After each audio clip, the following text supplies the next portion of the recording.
បាទលោកអ្នកនាងជាទីមេត្រីយើងខ្ញុំសូមស្វាគមន៍លោកអ្នកនាងមកកាន់កម្មវិធី Idea Talk នៃសារព័ត៌មានទៅ Cambodia Daily ហើយខណៈនេះយើងមានវាគ្មិនរបស់យើងដែលនៅផ្សាយផ្ទាល់ពី studio គឺអ្នកស្រី Olivia Enos លោកស្រី Olivia Enos ជាអ្នកវិភាគផ្នែកគោលការណ៍នយោបាយជាន់ខ្ពស់កិច្ចការអាស៊ីនៃវិទ្យាស្ថានសិក្សាតំបន់អាស៊ីវិទ្យាស្ថាន Davis ផ្នែកសន្តិសុខជាតិនិងគោលនយោបាយក្រៅប្រទេសនៃមូលនិធិ Heritage Foundation នៅរដ្ឋធានី Washington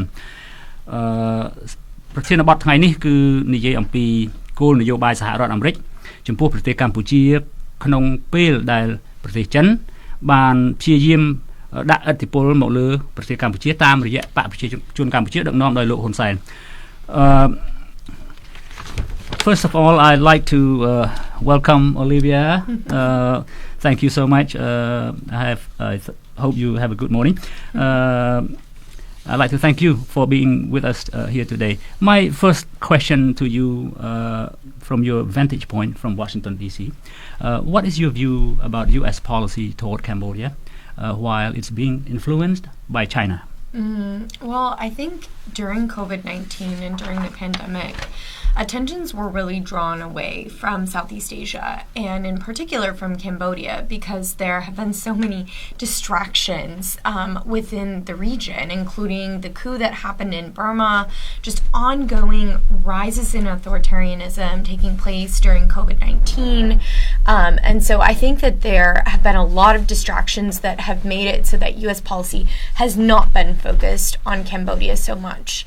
And unfortunately, what this has meant is that it looks like Hun Sen has continued to press into that relationship with China. And so we've seen them warming in terms of their relationship in very concerning ways, in particular with relation to the Ream Naval Base and some of the developments that have been going on there. So I think there's a real need for U.S. policy to recognize that there are really horrible erosions in democracy and freedom and liberty taking place throughout Southeast Asia, but in Cambodia in particular. And that while we've been distracted dealing with our own challenges with COVID-19, as we sort of emerge from the pandemic, there's a real need to look toward Cambodia and to recognize the ways in which Hun Sen has continued to deteriorate freedom for the Cambodian people and the ways in which he's shifting the geopolitical balance within Southeast Asia. Thank you.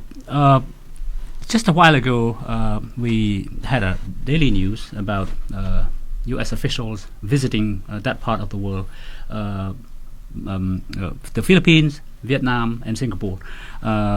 Defense Secretary Lloyd Austin.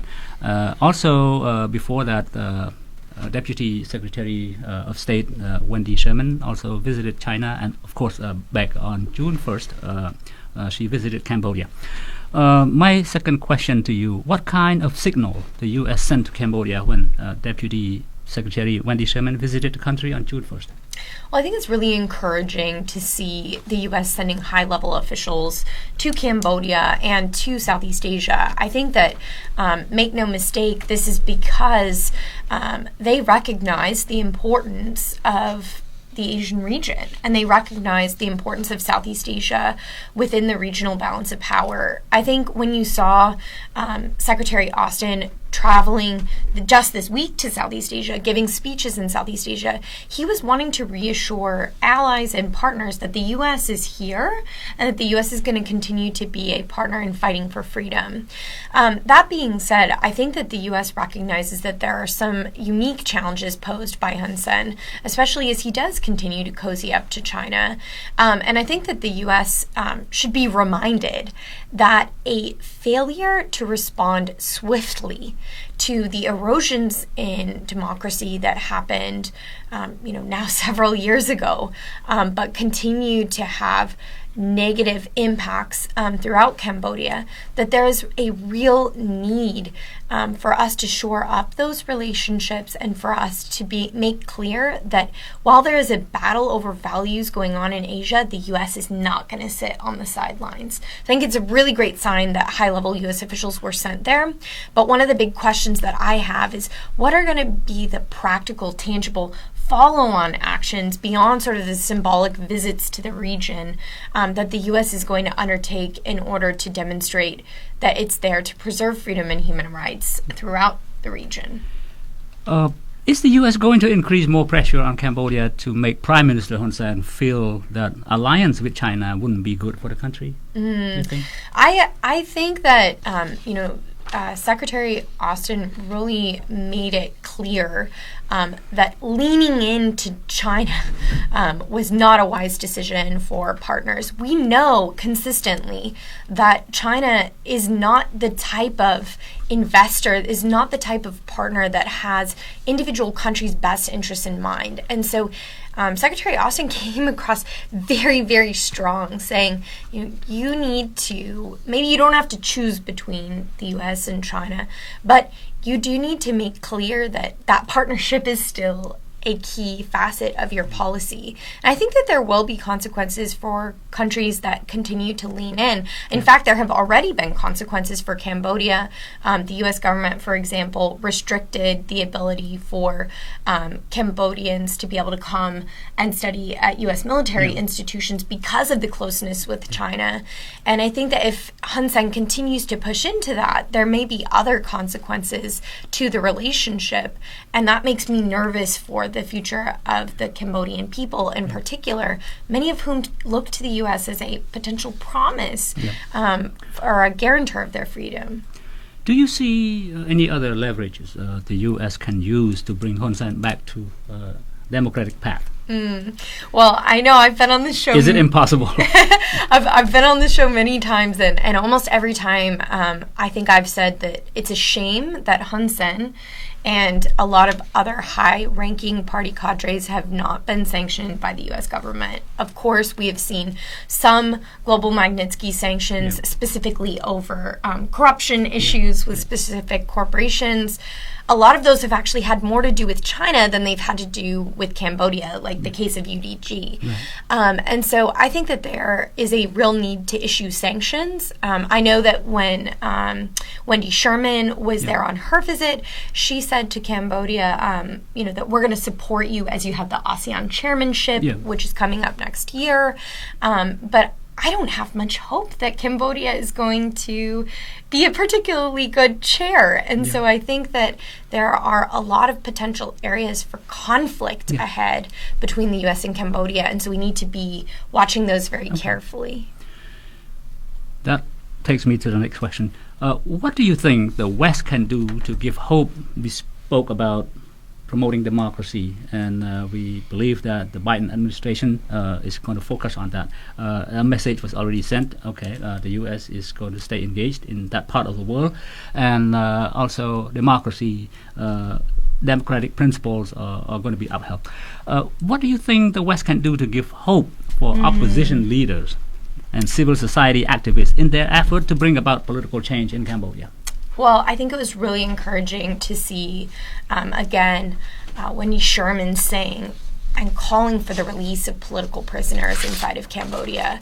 And I think that the U.S. has actually been a highly valued partner to Cambodia, issuing since the start of the COVID pandemic from USAID alone, $11 million, maybe $11 billion in assistance to Cambodia. I think it was 11 million. 11 million. Yes, 11 million. Yeah, in assistance to Cambodia in light of the COVID pandemic.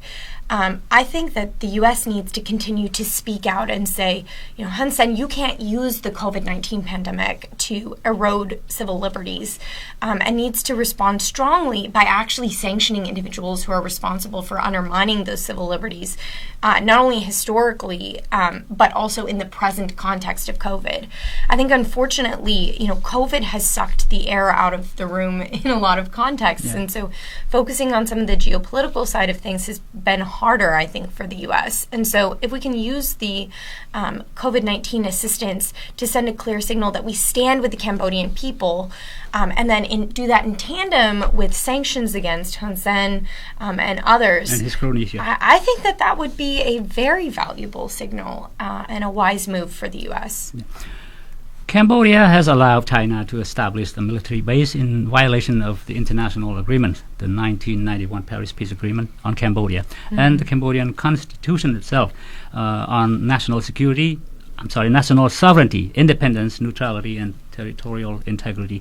In your view, you mentioned about what would happen to the Cambodian people, ordinary people, if Cambodia somehow got into the quagmire, competition or conflict between the superpowers, the U.S. and China.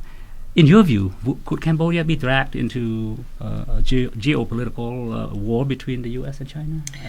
I think war is unlikely between U.S. and China in terms of a hot war, but I think that there can be no doubt that there is a battle over values in Asia that's being waged, and I think that Cambodia has chosen, through the actions of Hun Sen specifically, to be a pawn in that particular battle. And I think, unfortunately, Hun Sen has really pushed into that relationship with China, and the Ream Naval Base situation is especially dangerous. This was a base that the U.S. had invested in, provided funding for, and CSIS did some fantastic reporting, I believe last September, that demonstrated that they were now building new buildings in this facility. And when U.S. officials... knocked the old building down. Right, they knocked it down.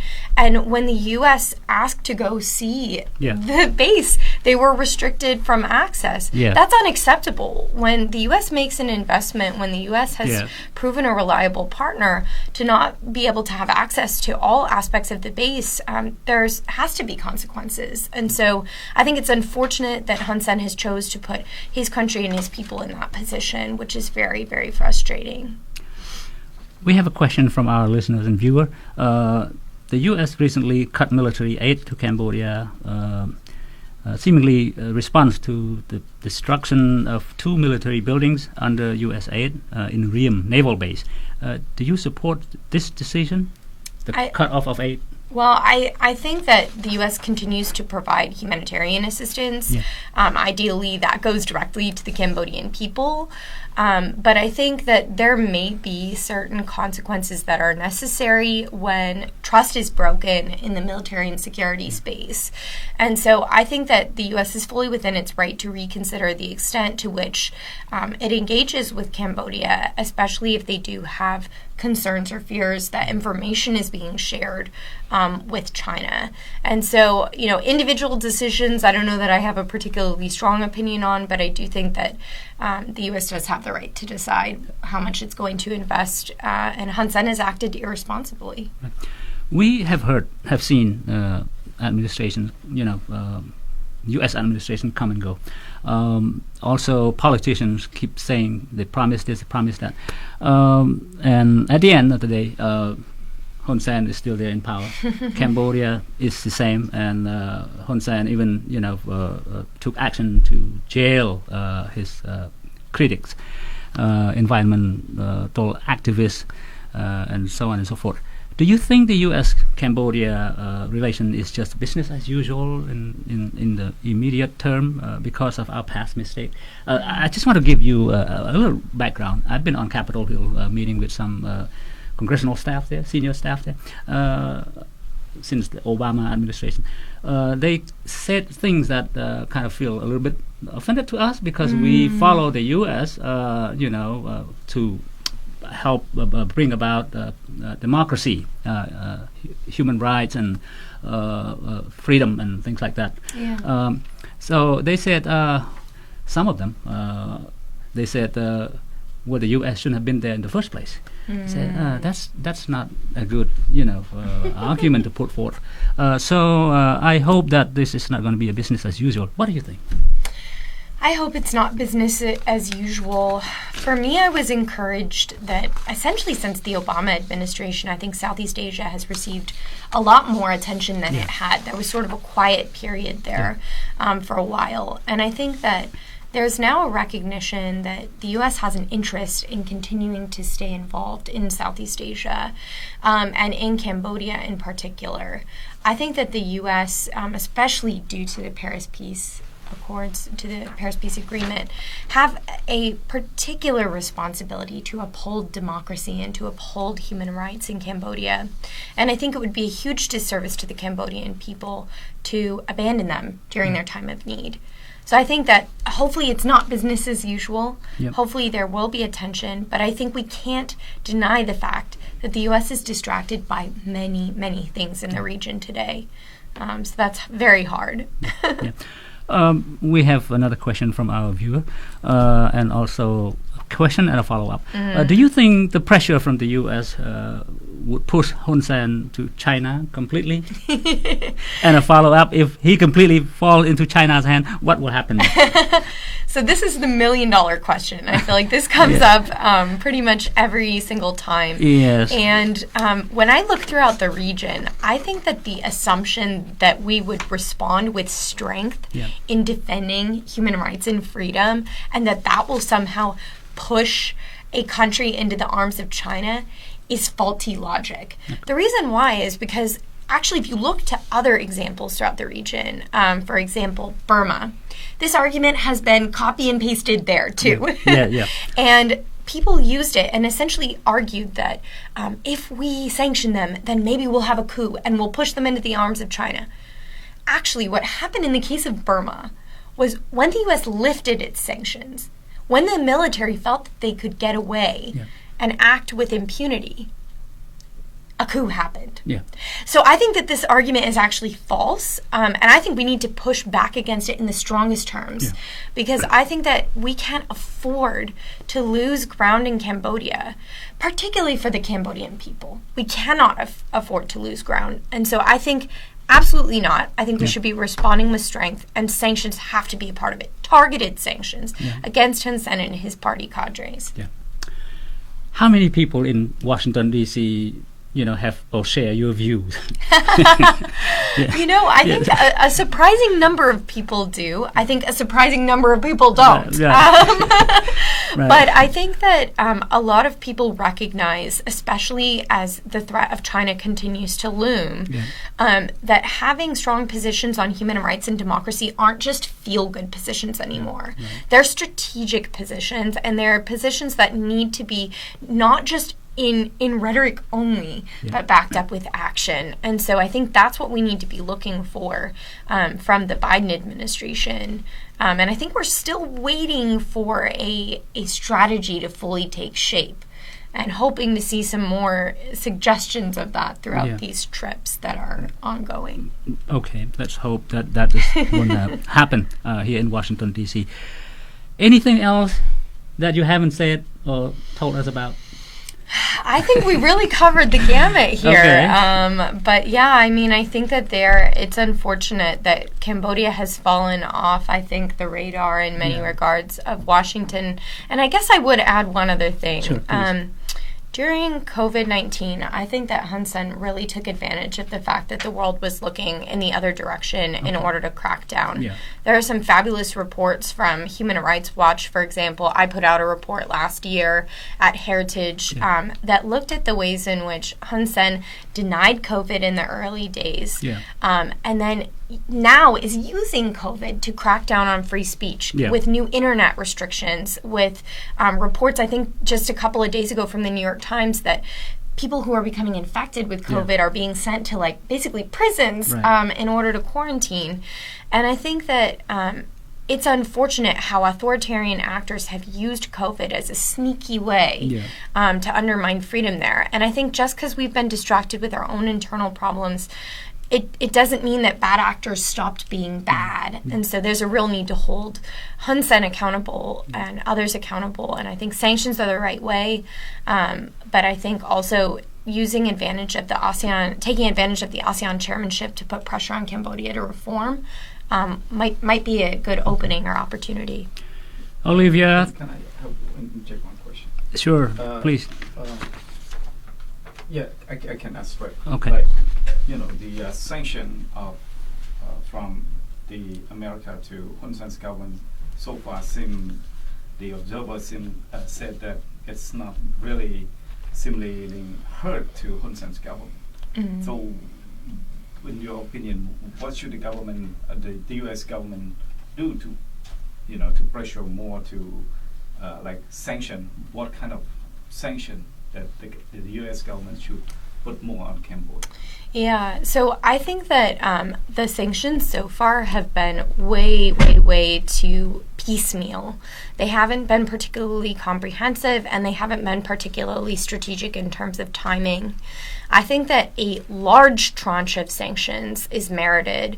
And while Global Magnitsky has been sort of the tool du jour, I think that there might be other sanctions tools that can be looked into and investigated. I think there's almost no doubt, given that many of the Global Magnitsky sanctions have been based in corruption, that money laundering might be some sort of a feature of the Cambodian government. I think cutting off access to banking and financial institutions is really important. And so there may be other tools like a primary money laundering concern designation under Section 311 of the USA Patriot Act that might be something worth thinking about. But unfortunately, I think the political will is just not there right now. It seems like there's only room in the space of U.S. policymakers for one particularly pernicious actor in Asia and in Southeast Asia, and that's Burma right now. Rightfully so, arguably, because the coup was significant. But we can't forget that just 4 or 5 years prior, Cambodia was in a not too dissimilar situation, and we didn't respond with strength. Do you think that the U.S. should take a look at Hun Sen's families more? Absolutely. Yeah, absolutely. I think family members, it's hard to say you should target a family member because it's so emotional and so close. But in Hun Sen's case, his family members, particularly Hun Manet, are deeply entwined in the government process and in the corruption. And so you can't separate that in an emotional way. It's just reality that they've engaged in corruption and that the family as a whole has been responsible for undermining liberty and freedom there. So I don't think we should stop. Like one last question, because like a lot of study research that Hun Sen is still spreading a lot of his agent to America and to Australia to set up a network of the also CBP. Europe. Also in the Europe, set up a CBP network and stuff like that. So most of the people that come to America to set up the network are from as the commander-in-chief or the military agent, a son of a military commander in Hun Sen regime. So do you think that the U.S. should take a look at those people that come to America and set up kind of communist bindings party network in America? Well, I mean, obviously, we have freedom of speech and freedom of expression, freedom of association in the U.S. But at the end of the day, U.S. citizens are their allegiance is owed to the U.S. government. And so involvement with foreign political actors, I mean, here in Washington, you have to actually register in order to be, acting in concert with foreign political actors. And so if there are attempts to meddle in ways that are dangerous, of course, there would be a need to look into those things. And I think that at the end of the day, citizens of any country owe allegiance to that country and not to another country. And so, of course, it should be monitored closely. But if people that have the U.S. citizen and join the CPP and work in order to create fear into the Cambodian American community, do you think that they should be faced with a citizenship revoke from America? Oh, I don't know the answer to that question. That's a really tough one. We'll speak with some lawyers. Yeah. It sounds like a very difficult question, but I mean, I do know that having communist allegiances here in the U.S. Or even an accusation of that is very serious and very severe. And so, people should be very careful if that's what they're, essentially allying with. Because again, a citizen owes their allegiance to the country that they live in. It's a very difficult question for sure. Do you think executive orders would help as well? Would work? Well, I know that if President Biden leaves office, then his executive orders would be, replaced by a new executive order. But at the moment that he's president, he is in the White House, you think executive orders would help To address this problem, or to address like sanctions, problem, or like for example, corruption, money laundering, and yes. I mean, I think that when it comes to sanctions or money laundering or other things, EOs can be very helpful. Yeah. But movement in Congress sometimes is necessary in order to architect the proper sanctions authorities in order to be able to respond. But those sanctions would be obviously geared towards individuals in Cambodia and not Americans. Right. And so, yeah, I think that distinction is important. Yeah. Yeah. Olivia, thank you so much for making time for us. Yeah, thank you today. for having me Sure. on. We hope to speak with you at some point, on other topics. Thank you so much again. Thank you. I'd like to let our listeners and viewers know that Olivia Enos is a senior policy analyst, Asian Studies Center, Davis Institute for National Security and Foreign Policy at the Heritage Foundation in Washington, D.C. Thank you so much, and have a great day. Thank you for having me. Sure. Thank you.